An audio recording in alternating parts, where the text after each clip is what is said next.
A number of iwi leaders are in support of the government's stand over water ownership, according to the Prime Minister. And his deputy, Bill English, says some within the iwi Leaders Forum don't even want to claim ownership of water. Political reporter Corin Dan's following developments and joins us now live. Corin. Good evening, Simon. Well, Waitangi Tribunal hearings moved in private today ahead of a summing up on Thursday. That brought the focus back here to Parliament after a two-week recess, and the government today was showing no signs of backing away from those asset sales this year. There's been plenty of tough talk coming from the Māori Council's lawyers at the Waitangi Tribunal hearing, but the government appears unfazed, believing it has the ear of other powerful Māori. Most of the Māori that I talk to want to see a resolution to their rights and interests, and they are comfortable that the process that the government is taking is the right one. That process is the government's talks with what's known as the iwi Leaders Group.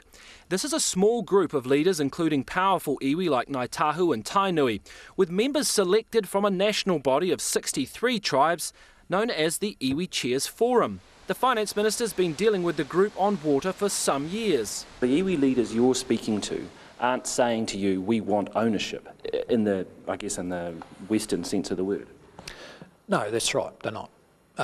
In fact, some of them go as far as explicitly saying we are explicitly not claiming ownership. But one iwi Leaders Group member says that's not his understanding. I haven't heard that myself, and it may be that their focus is more on issues that are to do with their own iwi interests. So who has the mandate to negotiate Māori water rights? The Māori Council or iwi leaders? Even the Māori Party appears stumped. They all are valid approaches, and I can't say that they do or don't. Labor says the water rights debate has left the asset sales program in tatters. The sale will probably have to be delayed. I think the share price has been affected. But John Key says shares in power generator Contact haven't suffered as a result of the debate about water. And he says there's as much chance of the sales process being delayed as a meteor hitting Earth today. And the Prime Minister pretty confident today, Corin, that the Māori Party is not going to walk away from National over this.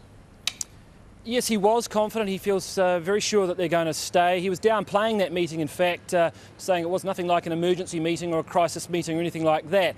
I think for the Māori Party, it is a much more important meeting than perhaps for the government. Of course, the government doesn't technically need them to govern, but for the Māori Party, they're copping a lot of flack from their supporters. They're going to need to come away with some sort of a nugget, some sort of a face saver they can offer up to show why it's important that they stay inside the tent with the government, then go out. That's not going to be easy. It remains to be seen whether John Key will offer a face saver or whether he's even got one to offer. So it's a big day for the Māori Party tomorrow. Watch the space. Thanks very much. Political editor Corin Dan.